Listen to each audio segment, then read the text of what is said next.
Assalamu alaikum. I hope you all are well and good. This video lecture is from Future Concern Grammar School, Sargoda. Hi kids.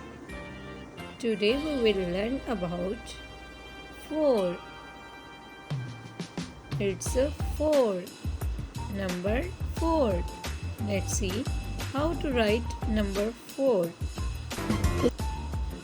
Make a standing line, sleeping line, and a long standing line. Once again, make a standing line, sleeping line, and a long standing line. It's a 4. 4 cups,